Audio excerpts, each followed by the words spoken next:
윤석열 정부 출범 이후 첫 주거정책심의위원회가 지난달 30일 열렸습니다.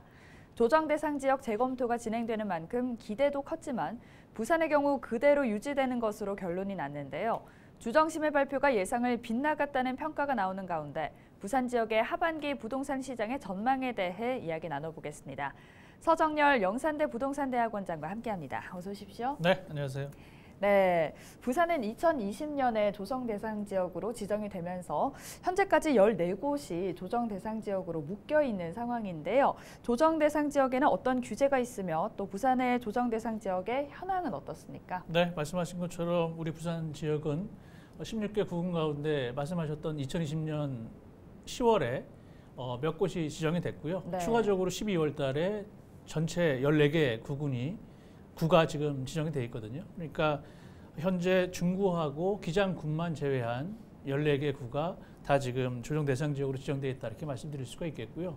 조정 대상 지역으로 지정되면 일단 가계 대출이라든가 뭐 세제, 전매 제한 이런 것들이 다 규제를 받습니다. 네. 예를 들면 9억 원 이하의 주택들은 LTV, 소위 주택담보 인정 비율이라고 하죠. 이것이 지금 50%밖에 안 됩니다. 그러니까 이번 정부는 생애 최초 주택자에 대해서 LTV를 80%까지 했는데 조정 대상 지역은 지금 50%밖에 인정을 못 받고 9억 초과분에 대해서는 또 LTV가 30%로 또 제한이 됩니다. 거기에다가 소위 청약 재당첨도 제한이 되고요. 그러니까 한번 청약 통장을 쓰고 난 다음엔 다시 쓸 수 없습니다. 몇 년 동안 규제가 좀 따른다는 것이고요. 그러니까 네. 결국은 조정 대상 지역이 투기과열지구보다는 좀 약하지만 조정 대상 지역 역시도 주택 투기적 수요가 발동될 수 있는 가능성들에 대해서 정부가 규제하고 있는 대상 지역 중에 하나다 이렇게 보시면 되겠습니다. 네, 여러 가지 제한과 규제들이 있는 것 같습니다. 이 지역의 부동산 시장에는 조정 대상 지역 해제를 통해서 이 부동산 시장의 어떤 반등을 노렸지만 그마저도 어려워지면서 좀 실망스러운 분위기가 역력하다고 하는데요. 최근 부산 지역의 부동산 시장의 상황은 어느 정도입니까? 네, 지금 조정 대상 지역 해제를 원하시는 지역에 계신 분들이 많으셨을 텐데 일단 아쉽게도 이번에는 주정심에서 해제되지 않았고요. 우리 부산 시장은 그러니까 지금 별로 좋지 않습니다. 네. 거래 절벽이다 이렇게 얘기를 하고 있고요. 저희 그 학부나 대학원에도 보면 그 공인중개사분들이 많으시거든요, 학생으로. 그런데 사무실 자기 본인 사무실이 아닌 경우에는 월세 내기가 힘들다. 할 정도로 지금 거래 절벽인 상태, 네. 시장은 상당히 관망세가 강하다 이렇게 말씀드릴 수가 있겠고요.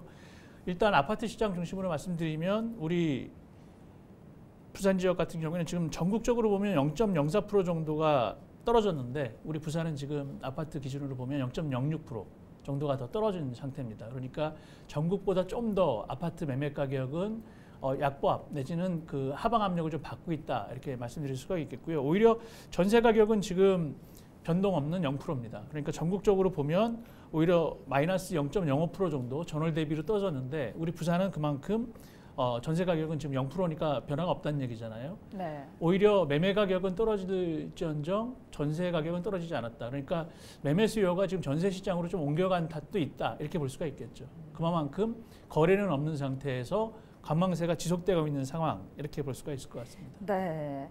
해운대와 수영구처럼 핵심 지역은 제외되더라도 원도심이나 강서구 등의 시장 반응이 어려운 지역은 이번에 해제될 거라는 기대가 컸었는데요.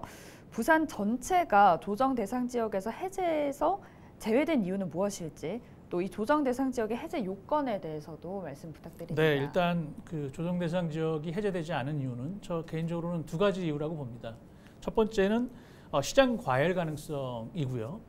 두 번째가 풍선 효과 때문인데 시장 과열 가능성은 이렇게 말씀드릴 수 있을 것 같습니다. 조정 대상 지역으로 지정되는 요건이 정량적으로 보면 주택가격 상승률도 있고요. 그다음에 분양권 거래량도 있고 그리고 마지막으로 청약 경쟁률도 있습니다. 그런데 네. 앞서 말씀드렸던 주택가격 상승률은 물가 상승률의 1.3배 이상 되면 지정이 되는데 우리는 그 이하거든요. 그러니까 사실은 지정 요건을 충족시키지 않았으니까 해제해도 된다 이런 말씀을 드릴 수가 있겠는데 여기에서 지금 분양권 전매 거래량도 마찬가지입니다. 이게 30% 이상 증가하지 않았기 때문에 해제해도 된다라고 말씀드릴 수가 있겠는데 마지막 청약 경쟁률이 5대1을 초과하면 안 되게 돼 있거든요. 그러니까 초과하면 사실 지정을 하도록 돼 있습니다. 그런데 우리는 지금 지난달 보면 61대1 정도의 청약 경쟁률을 보입니다.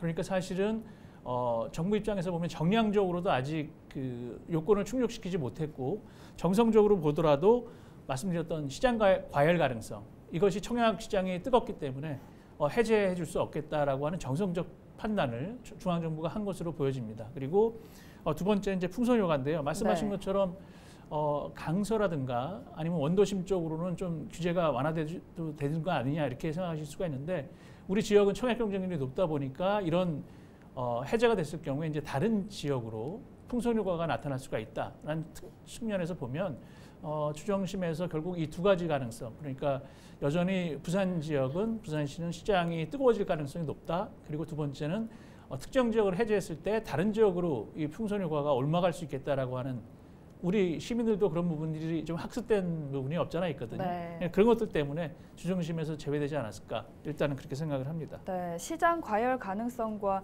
풍선 효과를 고려해 봤을 때 아직까지는 안정화되지 않겠다라고 판단을 한 거죠. 그러니까 지금 투기과열지구가 전국적으로 해제가 됐는데 세종시가 지금 유일하게 해제가 되지 않았거든요. 네. 그런데 세종시가 해제되지 않은 이유도 바로 청약 경쟁률이 되게 높기 때문에 그렇습니다.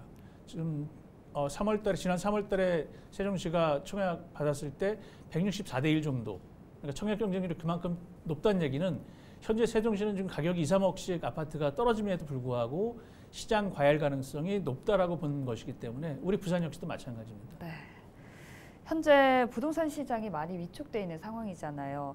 대출 규제와 금리 인상 등의 여파로 인해 거래 절벽이라는 말이 나올 정도인데 이 조정 대상 지역이 유지되면서 거래 침체가 더 극심해질 것으로 예상됩니다. 이렇게 되면 어떤 문제가 생기게 되나요? 일단 거래 절벽이라고 하는 것은 거래가 되지 않는 것을 얘기하잖아요. 그리고 관망세 시장이다 이렇게 얘기를 합니다. 그러니까 사람들이 왜 거래를 하지 않을까? 그것은 시장 내에서 가격 하락에 대한 기대감도 있기 때문에 그렇습니다. 그러니까 실수요자 입장에서라면 당연히 가격이 떨어질 걸 예상한다면 지금 사기보다는 좀 더 기다리겠죠. 그것이 이제 관망세 시장으로 가면서 거래 절벽이 길어지는 이유고요. 뭐 그렇게 되면은 거래 절벽이라고 하는 것은 결국은 매수자가 일단은 매수 시점을 좀 뒤로 늦춘다는 얘기가 될 테고요. 결국 그렇게 될 경우에는 그 거래 절벽이 나타나면서 지역 시장 그 부동산 관련된 후방 산업이 있습니다. 리모델링 시장이라든가 아니면 이삿짐 센터라든가 이런 관련 회사들이 좀 어려워지겠죠. 그리고 중개업소도 마찬가지입니다. 거래량이 많지 않다는 얘기는 중개업소도 그만큼 수익이 줄어든다는 얘기고 그 얘기는 우리 지역 경제가 거래 절벽에 따라서 조금은 활성화되는 게 아니라 침체될 가능성 뭐 이런 것들이 있어서 사실은 거래 절벽을 우려하시는 많은 분들이 얘기하시는 건 거래가 무조건 많이 되는 것을 원하는 것이 아니라 안정화된 상태에서 실수요자가 움직이는 시장이 되기를 원하시는 건데 지금은 가격이 떨어질 거라고 믿는 실수요자들이 많기 때문에 거래 절벽 내지는 관망세 시장이 좀 길어지고 있다 이렇게 볼 수가 있겠죠. 네, 참 예측하기 어려운 부분이기는 합니다만 언제쯤이면 좀 안정화가 될 거라고 예상하십니까? 지금 대외적으로는 그렇죠. 지금 자이언트 스텝 미 연준이 계속 지금 얘기하고 있고 그 네. 얘기는 우리나라 한국은행도 기준금리를 올릴 수밖에 없는 상황이거든요. 그러니까 고금리가 된다는 얘기는 저금리 시장하고 반대입니다. 그러니까 저금리 시장에서는 이자가 집을 사더라도 이자를 원리금 상환에 대한 능력이 뭐 조금 부족하다고 하더라도 금리가 낮기 때문에 가격이 오를 것 같다 그러면 이제 시장에 들어가는 거죠. 그래서 매입을 하게 되는데 고금리 시장이 되면 일단 원리금 상환에 대한 부담이 상당히 커지는 것이기 때문에 고금리가 된다는 얘기는 그만큼 주택 수요가 감소한다는 얘기입니다. 그런데 지금 미연준도 고금리를 얘기하고 있고 네. 한국은행도 고금리를 올릴 수밖에 없는 상태이고요. 거기에 지금 러시아와 우크라이나 간에 또 전쟁도 있고 하기 때문에 유가도 올라가면서 인플레이션 얘기가 나오다가 스태그플레이션 얘기가 나오다가 요즘에 이제 미국에서도 더블딥 얘기가 나옵니다. 그만큼 경제가 어려운데 과연 고금리 상황에서 내 집을 살 수 있는 실수요자들이 시장을 움직일 수 있느냐? 뭐 그런 맥락에서 보면 일단은 금리가 좀 안정화되는 시점 그리고 대외적인 경제 여건보다 대내적인 경제 여건이 조금 회복되는 시점이 실수요자가 움직일 수 있는 때라고 보면 우리 지역적으로 보면 이제 두 가지가 되겠죠. 하나는 조정 대상 지역에서 해제 그리고 경제 여건이 좀 나아지는 것. 조정 대상 지역 해제는 올 하반기에 핀셋 규제라고 해서 규제를 했으면 핀셋 해제 그러니까 말씀하신 것처럼 강서라든가 아니면 원도심 쪽은 조정 대상 지역 해제가 된다 그러면, 그러니까 지금은 안 됐지만 네. 올 하반기라든가 내년 봄 정도에는 조정 대상 지역 해제가 가능성이 있다고 보거든요. 그렇게 된다면 이제 그때쯤 돼서 지역의 실수요자가 금리를 부담할 수 있는 분들이 시장에 이제 들어올 거다, 저는 이렇게 봅니다. 그렇군요. 주거정책심의위원회는 통상적으로 6월과 12월 말 이렇게 1년에 2번 열리고 있습니다. 하지만 중대한 시장 고려 변동 요인이 있을 경우 주정심이 수시로 개최될 수도 있는데요. 향후 부동산 시장의 변수가 될 요소에는 어떤 것들이 있을까요? 일단 우리 부산 지역만 조금 국한해서 말씀드렸던 것처럼 청약 경쟁률이 관건이 될 것 같습니다. 그러니까 주정심에서 볼 때도 우리 부산 지역의 조정 대상 지역을 풀 것이냐 말 것이냐를 결정짓는 가장 중요한 기준이 청약 시장이 얼마만큼 더 과열될 것이냐 아닐 것이냐에 대한 것이 중앙정부로서 주정심에서 볼 때는 관전 포인트가 될 것이라고 저는 생각을 하고요. 지난 6월, 지금 이제 6월 중에 우리 에코델타 시티가 분양을 했는데 네. 청약 경쟁률이 8대1 정도를 지금 보였거든요. 그러니까 여전히 청약 경쟁률이 지금 낮지 않은 상태로 지속되고 있다.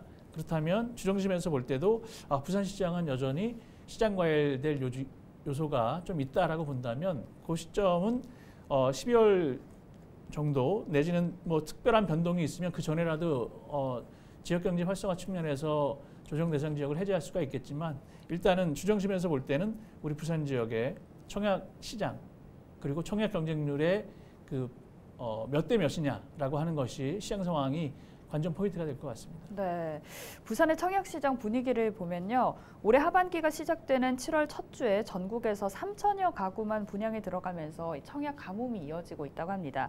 하지만 부산에서는 일부 지역의 개발 호재에 대한 기대 심리로 관심이 상당하다고도 들었는데요. 부산 시장의 청약 분위기는 어떻습니까?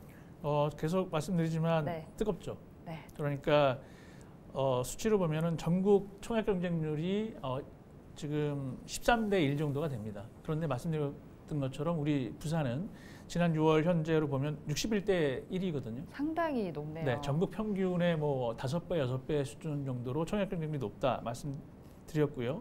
그리고 또 에코델타 시티도 지금 6월에 분양을 했는데 8대 1 정도니까 여전히 우리 부산 시장은 청약 경쟁률이 좀 높다. 근데 제 개인적으로는 그렇습니다. 왜 그러면 청약 경쟁률이 이렇게 높을까? 문재인 정부 기간 동안 집값이 많이 올랐지 않습니까? 네. 그러니까 실수요자 입장에서는 기존 주택 가격이 너무 많이 올랐기 때문에 내가 청약을 넣을 수 있을 준비가 돼 있다면 일단 이 시장에서는 청약을 넣어서 소위 주변 가격 대비 분양가가 좀 낮은 분양가 상한제를 받기 때문에 그렇다면 청약을 넣어서 만약 당첨이 된다면 이거 로또 아니냐라고 하는 기대감이 여전히 지금 시장에 있기 때문에 그렇다. 저는 이렇게 생각을 합니다. 네. 참 정부에서는 시장의 상황을 살펴보고 필요에 따라 주정심을 수시로 열겠다고 밝혔는데요. 하반기 부산의 부동산 시장 전망은 어떻게 예측할 수가 있을까요? 일단 그 대출은 받기가 어렵습니다. 왜냐하면 지금 네. 정부가 규제를 지금 계속 하고 있는 상태에서 대출은 지역 시장의 어떤 지역 활성화 측면이 아니라 사실은 주택 가격이 계속 올라간다면 문재인 정부에서의 부동산 실패가 재현될 가능성이 있기 때문에 일단 정부가 조금 대출을 옥조인 것도 있고요. 거기에 지금 고금리지 않습니까? 그렇다면 네. 우리 부산의 시장은 거래 절벽인 상태에서 관망세 시장으로 길어지고 있는데 결국은 대출도 받기 어렵고 금리가 올라간다. 그러면 일단은 수요는 위축될 수밖에 없습니다. 그리고 말씀드렸던 것처럼 아파트 가격이 좀 더 떨어질 가능성이 높다라는 분들이 많아지면 많아질수록 매수 타이밍을 계속 늦출 수밖에 없기 때문에 이런 하반기 우리 부산 시장의 부동산 시장 자체는 하방 압력이 좀 큰 그리고 고금리 시장에서 눈치를 보고 있는 실수요자들이 조금 더 매수 타이밍을 좀 늦추는 그런 상황이 될 것이다. 저는 그렇게 생각을 합니다. 네. 그렇다면 좀 내년에는 좀 상황이 달라질 거라고 보십니까? 그렇습니다. 내년 정도면 정부 입장에서도 대외적인 경제 여건이 어떻게 변하느냐에 따라서 달라질 수가 있겠는데요. 네. 일단 국내 경기가 너무 위축되어 있기 때문에 부동산 시장 가격을 높이려고 하는 것이 아니라 지역 경제 활성화라든가 아니면 주택 실수요자에 대한 공급을 좀 더 확대해서 내 집 마련을 좀 쉽게 해야 되는 것이 또 현 정부의 부동산과 관련된 숙제이기 때문에 제가 볼 때는 정부도 인위적으로 시장을 활성화시키지는 않겠지만 아마 국내 경기나 여러 가지 여건 변화에 따라서 조금은 주택 공급량도 늘려가면서 조금은 주택 시장을 활성화시키는 쪽으로 가닥을 잡지 않을까 이렇게 생각을 합니다. 네, 언제쯤이면 내 집 마련을 할 수 있을지 참 걱정이 됩니다. 윤석열 정부의 첫 부동산 정책이 지난 6월 발표됐습니다. 보통 부동산 정책이 규제 쪽이면은 다주택자에게 민감한 쪽이 많고요. 또 완화 쪽이면은 무주택이나 1주택자들이 눈여겨봐야 하는데요. 정책의 주요 내용에 대해서는 어떻게 보십니까? 6.21 소위 부동산 대책이죠. 이것은 의미가 있는 게 윤석열 정부로서는 처음으로 부동산과 관련된 대책을 발표했다 저는 이렇게 보고요. 네. 그 대책의 대부분은 이번에 그 주택 가격이 많이 높았던 특히나 이제 서울 수도권 쪽에 임차인들을 위한 것들이 좀 많았다 이렇게 볼 수가 있겠습니다. 그러니까 정부 입장에서는 임대차 시장의 혼란을 최소화하면서 정부 개입에 교두보를 마련했다 저는 이렇게 평가를 하고 있는데요. 그것은 왜 그러냐면 지금 문재인 정부 때 임대차 3법이라는 것을 통해서 계약갱신 청구권을 들여왔죠. 그것이 지금 올 8월 이제 7월 말이면 기간이 만료가 됩니다. 그렇게 되면 전세 시장, 전월세 시장이 조금 더 임차 시장이 좀 문제가 많아질 것이다라고 하는 정부의 우려 때문에 사실은 이것을 이번에 1차 부동산 대책을 통해서 임대차 시장에 주택이 좀 공급이 원활히 될 수 있도록 만들어 놓은 것이 이번에 그 대책의 내용이다라고 말씀드릴 수가 있겠고요. 결국은 이걸 통해서 계약갱신 청구권이 도래하는 그 8월 이후에 좀 더 그 불안 요인을 최소화하겠다는 것은 있었지만 제가 볼 때는 0.78% 정도의 그 부동산 민심이 작용했던 대통령 선거이기 때문에 제가 볼 때는 지금의 대책은 임대차 시장의 혼란을 최소화하는 데 대책의 주요 내용이 있지만 사실은 추후 대책으로는 임대차 3법의 개정이라든가 이런 내용을 좀 더 본격화시켜서 후속 대책을 기다리는 실은 그 문재인 정부의 실패에 따른 부동산 민심 때문에 규제 완화를 기다리시는 분들이 많거든요. 네. 그것이 결국은 우리 지역의 조정 대상 지역 해제와도 연결될 수밖에 없기 때문에 뭐 그런 부분들이 아마 정부 입장에서도 여건의 변화에 따라서 좀 타이밍을 빨리 가져가지 않을까 이렇게 생각을 합니다. 네, 이후에 또 후속 대책을 잘 지켜봐야 할 것 같습니다. 향후 조정 대상 지역이 해제되더라도 그에 따른 부작용을 우려하는 목소리도 있는 만큼 종합적인 분석과 구체적인 대응책이 마련돼야 할 것 같은데요. 부산의 부동산 시장이 활성화되려면 어떤 방안들이 필요할까요? 일단 중앙정부가 지방 지역에 대한 지역 상황에 대한 것들을 좀 관심을 많이 가져주실 것을 저는 부탁을 드립니다. 왜냐하면 서울 강남도 되게 중요하죠. 왜냐하면 전월세 시장이 가장 예민한 쪽이 이제 서울 강남이었기 때문에. 그런데 우리 지역은 지금 인구 감소, 지방 소멸에 직면해 있습니다. 그러니까 결국은 이런 지역 간, 지역 내 양극화가 심화되는 상황에서 중앙정부가 지방정부의 또는 지자체 그 시장을 잘 못 볼 경우에는 지역 시장은 되게 어려워질 수가 있다는 측면에서 보면 지역 하위 시장에 대한 정밀한 분석 그리고 이에 맞는 정책이 저는 필요하다고 보고요. 그런 측면에서 보면 계획 고건을 중앙정부가 빨리 지자체한테 좀 위양할 것은 위임을 하고 이양할 것은 이양을 해서 지방정부가 지역시장에 맞는 부동산과 관련해서도 나름대로의 그 정책 방향을 좀 설정하고 지켜나갈 수 있도록 조금은 중앙정부가 지역 지자체에게 많은 역할을 맡겨줬으면 하는 바람도 갖고 있습니다. 네. 하루빨리 부산 지역의 부동산 시장이 안정화될 수 있는 방안들을 계속해서 찾아 나가야겠습니다. 네, 오늘 서정열 영산대학교 부동산대학원장과 함께했는데요. 말씀 여기까지 듣겠습니다. 감사합니다. 네, 감사합니다. 주정심의 결정과 금리 인상 등의 여러 요인들이 향후 부동산 시장에 영향을 미칠 것으로 보이는데요. 지역의 부동산 시장의 급격한 침체를 막기 위해서라도 지역의 상황을 종합적으로 분석해 적절한 대응책이 나와야 할 것 같습니다. 헬로 이슈 토크 오늘 여기서 마칩니다. 함께해 주신 여러분 고맙습니다.